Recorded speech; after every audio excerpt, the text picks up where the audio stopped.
Hi, I'm Jeremiah Murphy. Today on Mariculture Minute, we're talking with Matthew Bate, the author of the children's book With a Little Kelp from Our Friends, illustrated by Liz Rowland.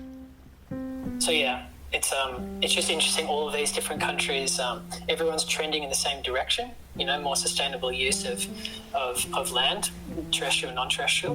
That involves like education, re-education, and social licensing and stuff. And children's books are just a really good way of doing it. Parents are usually reading it to their kids, and so they're reading it too. So this is the sound of a kelp farm.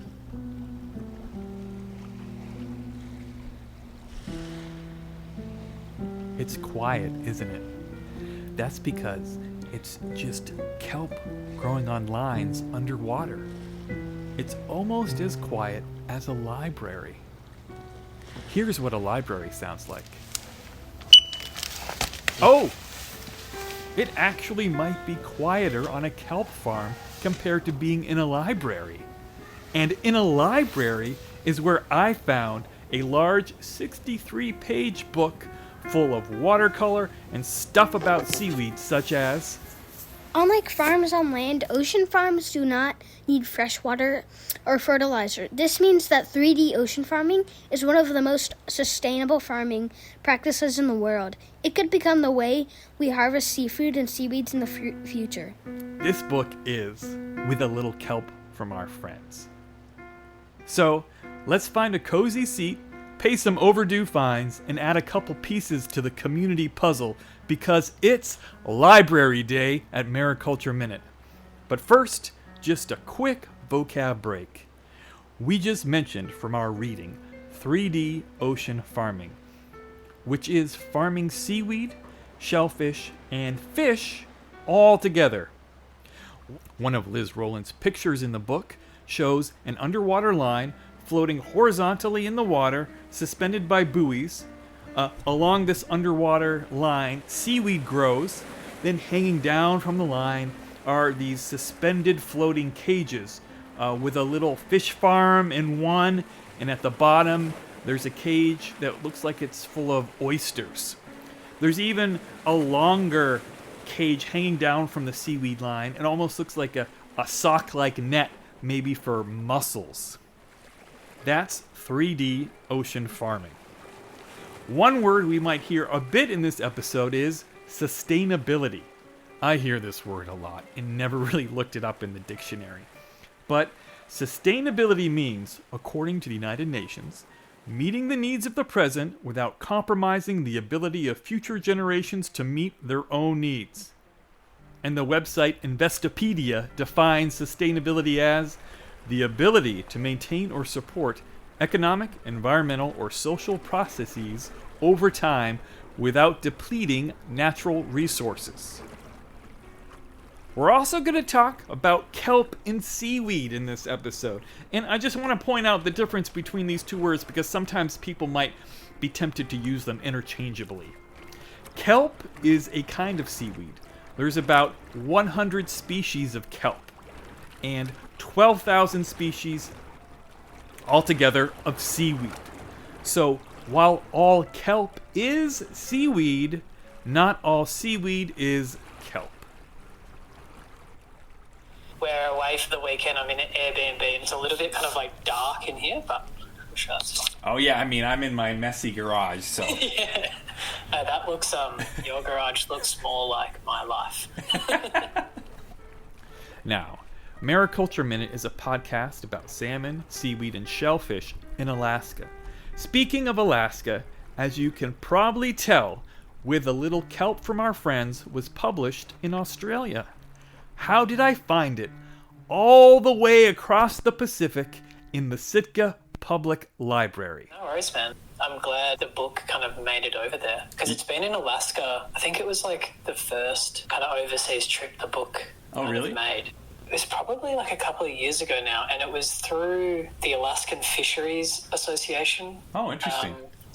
Yeah, Julie Decker I think is her name. She had some funding from the World Wildlife Fund, and it was kind of a bit of a pilot program for what they ended up doing in Maine as well. with my book, kind of social licensing stuff. I think she got about maybe like just over 100 copies and then sent them out. I don't know where they ended up, maybe in schools or libraries or something. Yeah, that's where I got mine, at the library, yeah. Yeah. So it was that was a couple of years ago now, and I don't really know the kind of like what it did, who got it and stuff. So it's interesting to like connect in with you. Oh yeah. And So, I borrowed Matt's book from the Sitka Public Library, and inside it has a big sticker saying it was donated by the Alaska Fisheries Development Foundation back in 2023. Matt used the term social license. When the public or local community accepts what you're doing, your business, your activities, whatever you got, that's social license. I hear social license a lot when talking about kelp and shellfish farming in Alaska, because these industries are relatively new in the state. Communities are unfamiliar with them and might have lots of questions. By sending these books all over Alaska, it could help answer some people's questions and teach them more about seaweed. That's social license. Here's Matt talking a little more about working with the World Wildlife Fund on social license. And the World Wildlife Fund have been like incredible. They basically they bought 1,000 copies and they created entire curriculums and stuff in Maine. And it's been really cool I have kind of nothing to do with it. I kind of created the book, but they just went and created resources from it, which is pretty sick. I didn't really have like kind of that on my radar, like that it would go into education in the way it has. Oh, interesting. It's kind of cool. Yeah, where did you originally see your book as That being? does the kind sound of audience sick. Did you originally see it as? I don't know if I'm Obviously kids. I've only been surfing once, but that's impressive. I found the curriculum that Matt mentioned, and it has all sorts of fun activities and games to help learn about seaweed, including a lesson about seaweed evolution by having students play rock, paper, scissors. I'll include the curriculum link in the show notes. You can find it at kelpshow.com. Matt's book covers everything about seaweed, from its evolution to how seaweed differs from plants, uses of seaweed in the ancient world, and its connection to climate change in the modern world. It's a lot of information. I love this stuff, but I'm 48 years old. I asked Matt, who is his intended audience? Obviously kids. I had parents in mind. It was my first and only book. So I didn't really even think that anyone would read it. No. Yeah, but I guess it's kind of long. There's quite a lot of content in there. It does suit to be used as an education kind of like resource, or at least a jumping off point. There's a whole lot of jumping off points in this book. Here's my music producer, Walden, reading a little bit more from the book. Trees take carbon dioxide from the air and lock away that carbon in their trunks and branches. That's why protecting forests on land and planting trees help reduce greenhouse gases that cause global warming.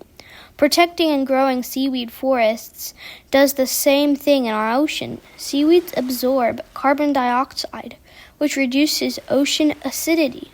This means that shellfish can thrive, and so can all the other creatures in the sea. The name for increasing underwater forests is called afforestation. My entry point into seaweed, and I guess then that led to the book, was farming. My folks are farmers, but I reckon I first read about seaweed farming, and I guess I used that term to kind of mean mariculture, so farming more than just seaweed. And I think I heard about that through Paul Hawken's book, Drawdown, like the first one. Who's that American? I think he lives in... Do you know Paul Hawken? Do you know I Paul? don't. That's a new name for me. So yeah, if you look him up, you've probably heard him before, but he's got a few books. I think his recent one's called Regeneration, and he basically, Drawdown was his first one. He kind of listed 100 different. He took a mortgage off on his house and funded the thing. They looked into kind of like the top, I want to say 100 methods to combat climate change. And this was a while ago, but in the back of the book, it was like future things that kind of haven't really kicked off yet, but possibly are going to be really impactful. And it had this tiny little thing on seaweed farming. And from there, I was just like hooked. So yeah, the farming thing kind of finishes on that, but that's really where it was at for me. So Matt's introduction to seaweed farming and mariculture came from Paul Hawken's book Drawdown, published in 2017. I checked out that book from the library, and in the back I see what Matt saw, an essay about scientist Rob Kinley studying the use of Australian red seaweed as a livestock feed to reduce methane, a strong greenhouse gas. And there's another essay by Bren Smith, who's big in kelp farming circles. Bren writes about how seaweed farming could create new biofuels for cars and airplanes. Exciting stuff if you're looking for ideas to add to the climate change solution portfolio. And I want to mention, as Matt said, Matt's book, With a Little Kelp from Our Friends, contains a lot of general information and history of seaweed. The climate change aspect is a relatively small portion of the book. That's not to diminish the climate change stuff. I just want you to know this book has lots of information about seaweed. But climate change and seaweed farming are what got Matt, as he says, hooked. I got like totally obsessed. And also, I guess because, Australia is an island, like the biggest island, surrounded by water. Most of the southern part of Australia is really amenable to seaweed farming, especially Tasmania, which is like the island off Australia, like it's part of Australia. And in the last 15 years, we'd lost 95% of our giant kelp forest down there because of climate change and stuff. Wow. But no one was farming seaweed. We don't really have a culture around, apart from fisheries, of kind of intertidal farming. And I was just like, wow, this is something that there's like a gap here.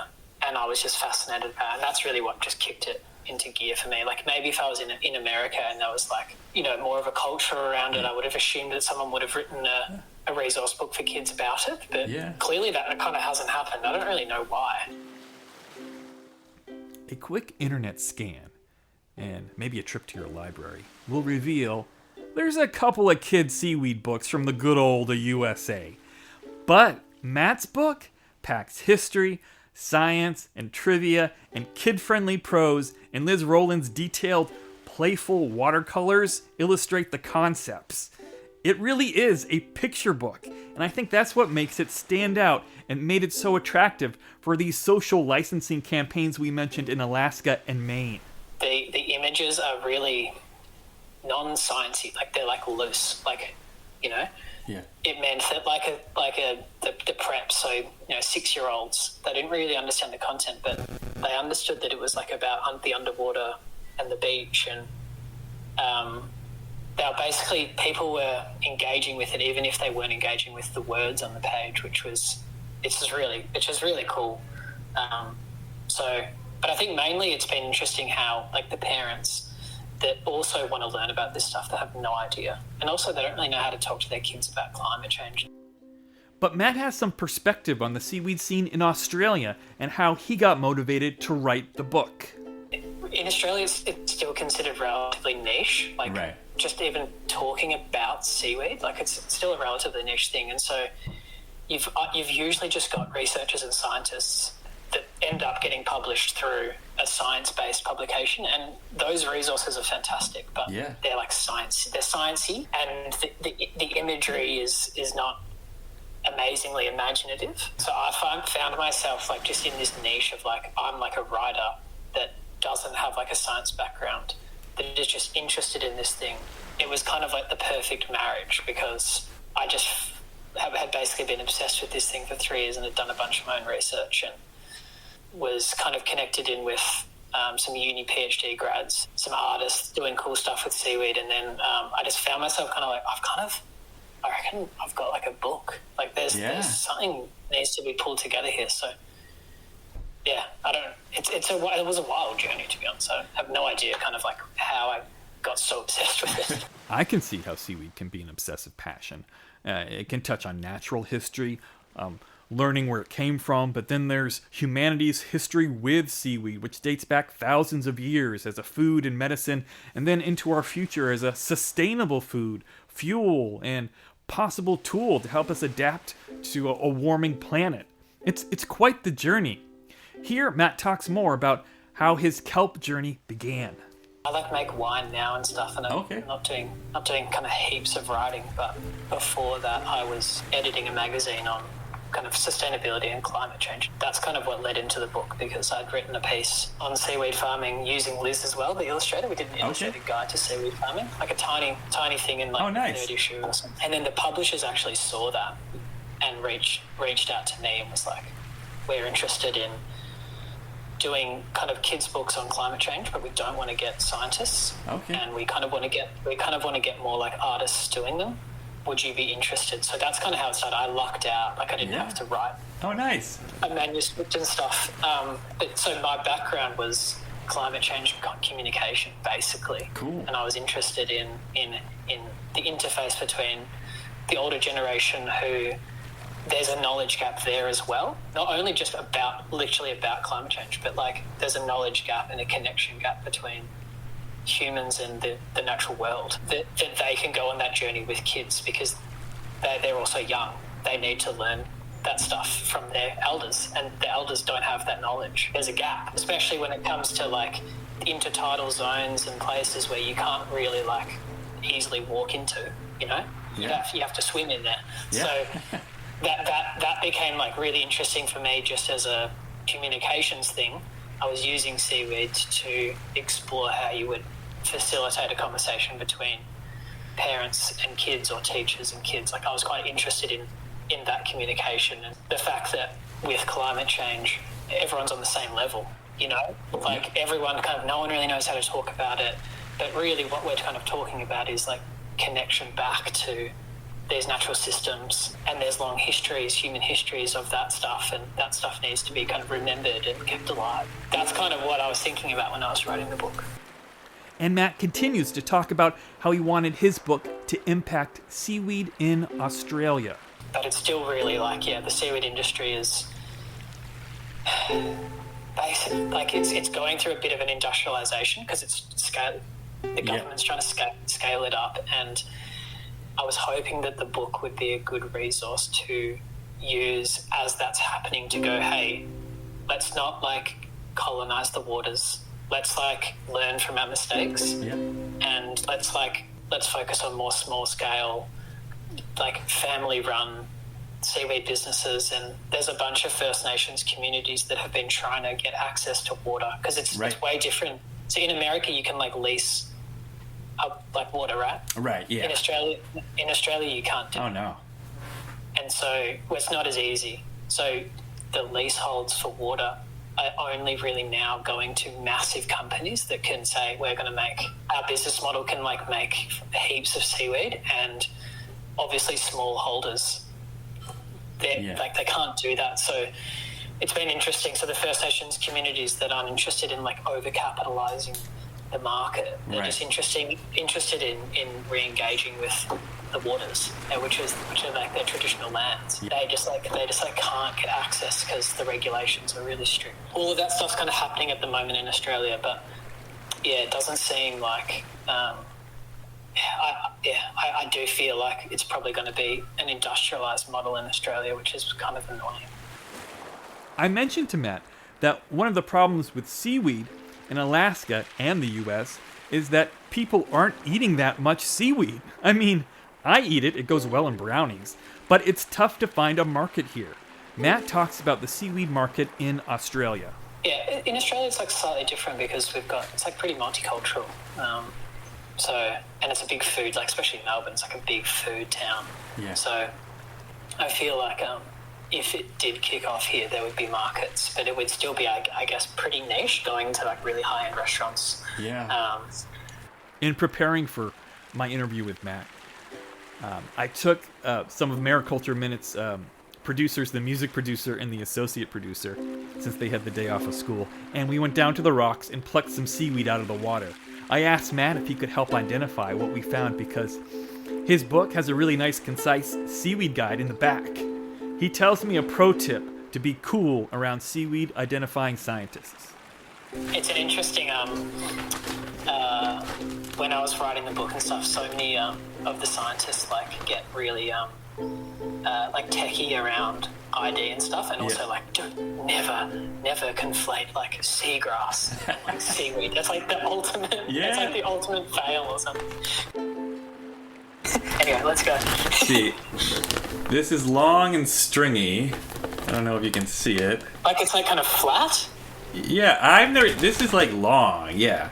Long and flat. It's got a little bit of a width to it. It's got like a rib down the middle. This was a mystery to me. Wow, I have no idea. I mean, this is cool as well because there's a bunch of common seaweeds throughout the world, but like in every place, especially Alaska to Australia, like we've got totally different things popping up on our beaches, but that kind of looks like a big tapeworm or something. Yeah, that's exactly what it looks like. I see at the bottom here, it looks like somebody's been nibbling on it, so maybe it's a little leafier. Oh, yeah. Because I got it at a high tide. Is there little like sacs in the like air sacs in the inside? Yeah, that's what it looks like. Oh, that's cool. I have no idea what that is. All right. Put this one. It's a good find, though. Yeah, let's see. Oh, this one's a little more complete. Okay, I'm going to say that is, I think we call it here in Australia golden kelp. Okay. I reckon that kind of looks like it. Yeah, it's got the little spiky ends kind of on the side of the leaf there. Yeah, so golden kelp, that piece looks like it. All right. I could be way wrong though, but the golden kelp. Oh, my daughter found this. I think this one's old. I don't know if we can still tell what it is, but it's cool. Like this translucent, and it's got a big ball. Whoa. Looks like an onion to me.